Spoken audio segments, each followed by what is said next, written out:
ಬಗ್ಗೆ ಒಂದು ಸುದೀರ್ಘವಾದಂತಹ ಚರ್ಚೆಯನ್ನ ಮಾಡಿ ಈ ಹಿಂದೆ 20 ವರ್ಷದಿಂದ ನೆಟ್ಟಿರೋ ಗಿಡಗಳನ್ನ ಸಂಖ್ಯೆಯನ್ನ ನೋಡಿದಾಗ ಬೆಂಗಳೂರಿನಲ್ಲಿ ಪ್ರೀ ಸೆನ್ಸಸ್ ಪ್ರಕಾರ ಇರುವ ಮರಗಳ ಸಂಖ್ಯೆ ನೋಡಿದಾಗ ಮತ್ತು ಐತಿಹಾಸಿಕವಾಗಿ ಬೆಂಗಳೂರಿನಲ್ಲಿ ನೆಟ್ಟಿರುವಂತಹ ಗಿಡ ಮರಗಳ ಸಂಖ್ಯೆ ನೋಡಿದಾಗ ಒಂದಕ್ಕೊಂದು ಎಲ್ಲೂ ತಾಳೆ ಬರ್ತಾ ಇಲ್ಲ.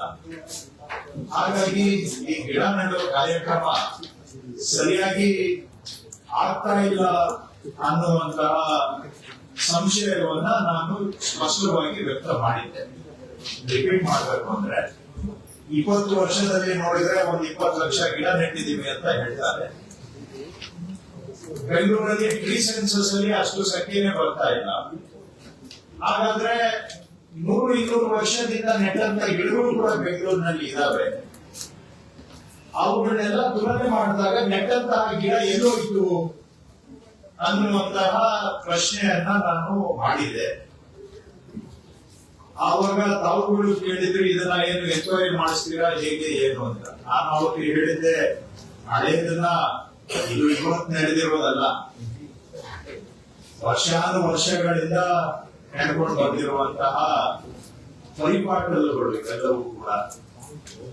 ನಾನು ಹೇಳಿದ್ದೆ, ಒಂದು ಕಡೆ ಹಳೆಯದು ಏನಾಗಿದೆ ಅಂತ ಗೆದ್ಬೋದು, ಆದ್ರೆ ಅದಕ್ಕಿಂತ ಮುಖ್ಯ ಈ ಆಗುವಂತ ಕೆಲಸವನ್ನ ಸರಿ ಮಾಡೋದು. ಈ ಗಿಡ ನೆಡುವುದರ ಕಾರ್ಯಕ್ರಮದ ಕಡೆಗೆ ಹೆಚ್ಚಾಗಿ ಹಿಂದೆ ಗಮನ ಕೊಟ್ಟಿರಲಿಲ್ಲ. ಆದ್ರೆ ಬೆಂಗಳೂರಿನ ಭವಿಷ್ಯದ ಉಳಿವಿಗೆ ಗಿಡ ಮರ ಪರಿಸರ ಬಹಳ ಮುಖ್ಯ. ಬೆಂಗಳೂರಿನಲ್ಲಿ ವರ್ಷ ತಾಪಮಾನ ಏರಿಕೆ ಆಗ್ತಾ ಇದೆ. ಹಾಗೂ ಇಲ್ಲಿ ಗಾಳಿಯ ಗುಣಮಟ್ಟ, ಏರ್ ಕ್ವಾಲಿಟಿನೂ ಕೂಡ ವರ್ಷ ಕುಸಿತಾ ಇದೆ. ಇವೆರಡೂ ಸುಧಾರಣೆ ಆಗ್ಬೇಕಾದ್ರೆ ಗಿಡ ಮರಗಳು ಸ್ವಲ್ಪ ಮಟ್ಟಿಗೆ ನಮಗೆ ಸಹಾಯ ಆಗ್ತವೆ. ಅದರ ಜೊತೆಗೆ ಬೆಂಗಳೂರಿನ ಸೌಂದರ್ಯ ಹೆಚ್ಚಬೇಕಾದರೂ ಕೂಡ ಗಿಡ ಮರಗಳು ನಮಗೆ ಸಹಾಯ ಆಗುತ್ತೆ. ಹಾಗಾಗಿ ಗಿಡ ನೆಡುವುದು ನಮ್ಮ ಜಿಬಿಎ ಮತ್ತು ಪಾಲಿಕೆಗಳ ವತಿಯಿಂದ ಒಂದು ಸಣ್ಣ ಕಾರ್ಯಕ್ರಮ ಆದರೂ ಕೂಡ ಬೆಂಗಳೂರಿನ ಭವಿಷ್ಯಕ್ಕೆ ಇದು ಒಂದು ಅವಶ್ಯಕ ಕಾರ್ಯಕ್ರಮ. ಸೊ 20 ದಿನದಿಂದ ಇದ್ರ ಬಗ್ಗೆ ಸಭೆ ಮಾಡಿ ಅಲ್ಲಿಗೆ ಬಿಡಲಿಲ್ಲ ನಾನು. ಇವತ್ತು ಅದಕ್ಕೆ ಫಾಲೋ ಅಪ್ ಮೀಟಿಂಗ್ ಅಂತ ಇಟ್ಕೊಂಡು ಈ ವರ್ಷ ಗಿಡ ನೆಡುವಂತ ಕಾರ್ಯಕ್ರಮ ಹಿಂದಿನ ವರ್ಷಗಳಲ್ಲಿ ನಡೆದಾಗೆ ಬರೀ ಪುಸ್ತಕದಲ್ಲಿ ಕಾರ್ಯಕ್ರಮ ಆಗುವಂತಹದ್ದು ಆಗಬಾರದು. ಮಕ್ಕಿ ಲೆಕ್ಕ ಕೊಟ್ಟು ಮಾಡಿದ್ದೀವಿ ಅಂತೇಳಿ ಕೈ ತೊಳ್ಕೊಳ್ಳುವಂತಹದ್ದು ಆಗಬಾರದು. ಈ ವರ್ಷ ಗಿಡ ನೆಡುವಂತ ಕಾರ್ಯಕ್ರಮ ಸಮರ್ಪಕವಾಗಿ ಆಗ್ಬೇಕು ಅಂತೇಳಿ ಇವತ್ತು ನಾನು ಎಲ್ಲ ನಮ್ಮ ಅಧಿಕಾರಿಗಳು ಹಾಗೂ ಜಿಬಿಎನ ಅರಣ್ಯ ಅಧಿಕಾರಿಗಳು, ಅವರ ವಿಭಾಗದ ಎಲ್ಲ ಅಧಿಕಾರಿಗಳ ಜೊತೆಗೆ ಸಭೆ ಮಾಡಿದ್ದೇನೆ. ನಾವು ಕೆಲವು ತೀರ್ಮಾನಗಳನ್ನ ಇವತ್ತಿನ ಸಭೆಯಲ್ಲಿ ತಗೊಂಡಿದ್ದೇವೆ. ಈ ವರ್ಷ ಅವರು ಆಯುರ್ವೇದದಲ್ಲಿ ಅವಕಾಶ ಮಾಡಿಕೊಂಡಿರುವುದರ ಪ್ರಕಾರ 64,000 ಗಿಡಗಳನ್ನ ನೆಡೋದಕ್ಕೆ ಈ ವರ್ಷ ಅವಕಾಶ ಇದೆ ಆಯುರ್ವೇದದಲ್ಲಿ, 5 ಪಾಲಿಕೆಗಳು ಸೇರಿ.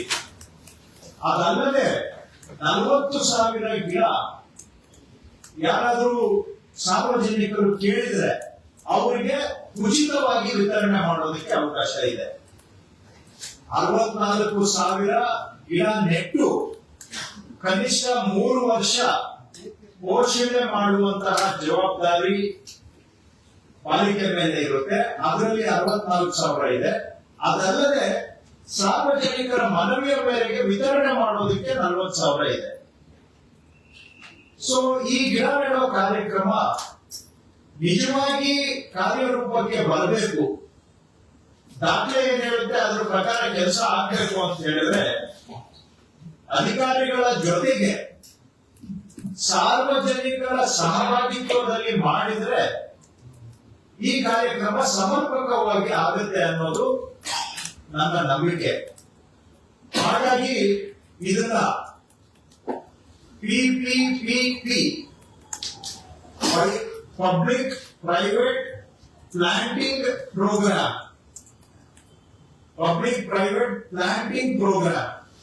ಆ ಮಾದರಿಯಲ್ಲಿ ಮಾಡಬೇಕು ಅಂತ ಹೇಳಿ ಹಸಿರೂರು ಬೆಂಗಳೂರು ಹಸಿರೂರು ಕಾರ್ಯಕ್ರಮದ ಅಡಿಯಲ್ಲಿ ಬೆಂಗಳೂರಿನ ಹೆಸರಿನಲ್ಲಿ ಒಂದು ಗಿಡ ನೆಡುವಂತೇಳಿ ಸಾರ್ವಜನಿಕರ ಸಹಭಾಗಿತ್ವದಲ್ಲಿ ಈ ಕಾರ್ಯಕ್ರಮ ಮಾಡಬೇಕು ಅಂತ ಸೂಚನೆಯನ್ನ ಕೊಟ್ಟಿದ್ದೇನೆ.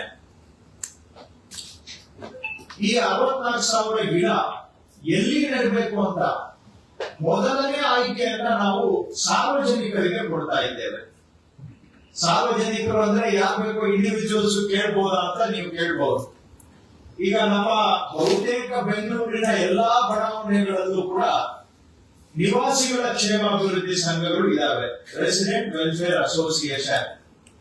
ಸೊ ಅವರವರ ಬಡಾವಣೆಯಲ್ಲಿ ಎಷ್ಟು ಗಿಡ ನೆಡೋದಕ್ಕೆ ಅವಕಾಶ ಇದೆ ಅನ್ನೋದನ್ನ ಅವರು ನಮ್ಗೆ ಮಾಹಿತಿ ಕೊಟ್ರೆ ಅಷ್ಟು ಗಿಡಗಳನ್ನ ಅವರ ಸಮ್ಮುಖದಲ್ಲಿ ನೆಡುವಂತಹ ಕಾರ್ಯಕ್ರಮವನ್ನ ನಾವು ಹಮ್ಮಿಕೊಳ್ತೇವೆ. ಸೊ ಕನಿಷ್ಠ ಒಂದು ಬಡಾವಣೆಯಲ್ಲಿ 30 ಗಿಡ ನೆಡೋದಕ್ಕೆ ಸ್ಥಳಾವಕಾಶ ಇರಬೇಕು. ಯಾಕೆಂದ್ರೆ ಕಾಂಟ್ರಾಕ್ಟರ್ 5 ಗಿಡ ನಡಿ ಅಂತ ಹೇಳಿದ್ರೆ ಅವರು JCB ತಗೊಂಡು ಹೋಗ್ಬೇಕು, ಟ್ರಾಕ್ಟರ್ ತಗೊಂಡು ಹೋಗ್ಬೇಕು, ಗೊಬ್ಬರ ತಗೊಂಡು ಹೋಗ್ಬೇಕು, ಕಷ್ಟ ಆಗುತ್ತೆ ಪ್ರಾಕ್ಟಿಕಲ್.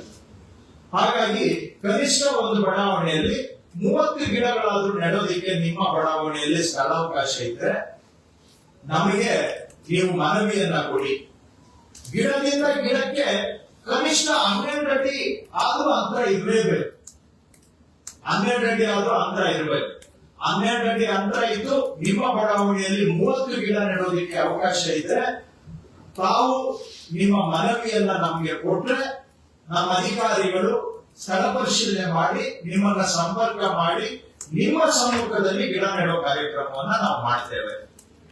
ಯಾವ ಬಡಾವಣೆಯಲ್ಲಿ ಎಷ್ಟೆಷ್ಟು ಗಿಡ ನೆಡ್ತಾ ಇದ್ದೇವೆ ಅನ್ನೋದನ್ನ ವೆಬ್ಸೈಟ್ ಅಲ್ಲಿ ನಾವು ಪಬ್ಲಿಷ್ ಮಾಡ್ತೇವೆ. ಇದು ಎಲ್ಲರ ಮಾಹಿತಿಗೆ ಸಿಗಬೇಕು, ಪಾರದರ್ಶಕತನ ಬರಬೇಕು. 64,000 ಗಿಡ ಯಾವ ಲೊಕೇಶನ್ ಅಲ್ಲಿ ನೆಟ್ಟಿದ್ದೇವೆ ಅನ್ನೋದನ್ನ ಪಬ್ಲಿಷ್ ಮಾಡಬೇಕು ಅಂತ ನಾನು ಸೂಚನೆ ಕೊಟ್ಟಿದ್ದೇನೆ. ಈ ಗಿಡ ನೆಡೋ ಕಾರ್ಯಕ್ರಮ ಫಾರೆಸ್ಟ್ ಡಿಪಾರ್ಟ್ಮೆಂಟ್ ನ ಮ್ಯಾನ್ಯುವಲ್ ಪ್ರಕಾರವಾಗಿ ಜುಲೈ ಮತ್ತು ಆಗಸ್ಟ್ ಅಲ್ಲಿ ಆಗೋಗ್ಬೇಕು. ಯಾಕಂದ್ರೆ ಮಳೆ ಸಾಧಾರಣವಾಗಿ ಅವಲಂಬಿಸಬಹುದಾದಂತಹ ಮಳೆ ಆಗುವಂತಹದ್ದು ಜುಲೈ ಮತ್ತು ಆಗಸ್ಟ್ ನಲ್ಲಿ. ಏರುಪೇರು ಇರುತ್ತೆ, ಈ ವರ್ಷನೂ ಏರುಪೇರು ಇದೆ. ಆದ್ರೆ ಸ್ವಾಭಾವಿಕವಾಗಿ ಸಾಮಾನ್ಯವಾಗಿ ಜುಲೈ ಆಗಸ್ಟ್ ತಿಂಗಳಲ್ಲಿ ಗಿಡ ನೆಡೋದಾಗಬೇಕು. ಆದ್ರೆ ಈ ವರ್ಷ ಅವರು ಇನ್ನೂ ಕೆಲವು ಟೆಂಡರ್, ಪ್ರತಿ ವರ್ಷನೂ ಹಿಂಗೆ ಟೆಂಡರ್ ಪ್ರಕ್ರಿಯೆ ಟೈಮ್ಗೆ ಸರಿಯಾಗಿ ಮಾಡೋದಿಲ್ಲ.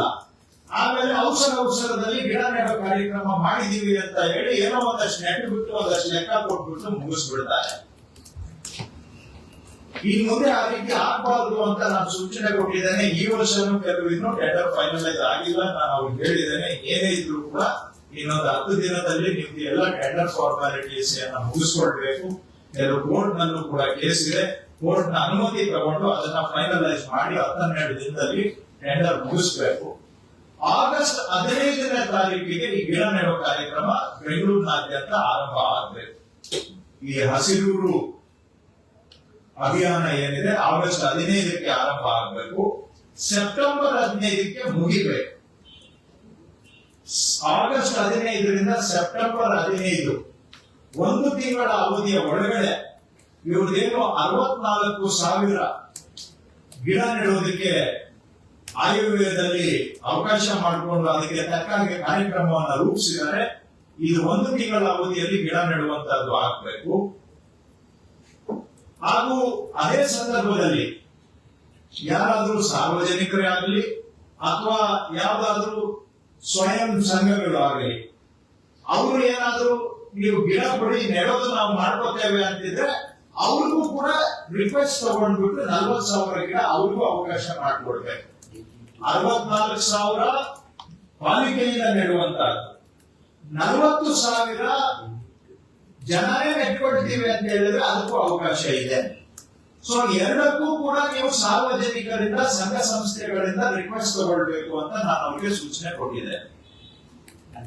ಸೊ ಇದರಲ್ಲಿ ಫಸ್ಟ್ ಪ್ರಯಾರಿಟಿ ನಿವಾಸಿಗಳ ಕ್ಷೇಮಾಭಿವೃದ್ಧಿ ಸಂಘ, ರೆಸಿಡೆಂಟ್ ವೆಲ್ಫೇರ್ ಅಸೋಸಿಯೇಷನ್ಗೆ ಫಸ್ಟ್ ಪ್ರಯಾರಿಟಿ. ಆಗಸ್ಟ್ 15ನೇ ತಾರೀಕುವರೆಗೆ ಎಷ್ಟು ರಿಕ್ವೆಸ್ಟ್ ಕೊಡ್ತಾರೆ ಅಷ್ಟನ್ನು ತಗೊಳ್ಳಿ. ಆ ರಿಕ್ವೆಸ್ಟ್ ಬರದೇ ಇರೋ ಸಂಖ್ಯೆನ ನೀವು ಕೆರೆಯಲ್ಲಿ ಅಥವಾ ಪಾರ್ಕ್ ಅಲ್ಲಿ ಅಥವಾ ಮೇನ್ ರೋಡ್ ಸೈಡ್ ಅಲ್ಲಿ ನೆಡೋದಕ್ಕೆ ಅವಕಾಶ ಮಾಡಿಕೊಳ್ಳಿ ಅಂತ ಹೇಳಿ ನಾನು ಅಧಿಕಾರಿಗಳಿಗೆ ಸೂಚನೆ ಕೊಟ್ಟಿದ್ದೇನೆ. ಹೆಚ್ಚಿನ ವಿಡಿಯೋಗಳಿಗೆ ಪ್ರತಿಧ್ವನಿ ಯೂಟ್ಯೂಬ್ ಚಾನೆಲ್ ಸಬ್ಸ್ಕ್ರೈಬ್ ಮಾಡಿ, ಬೆಲ್ ಐಕಾನ್ ಕ್ಲಿಕ್ ಮಾಡಿ.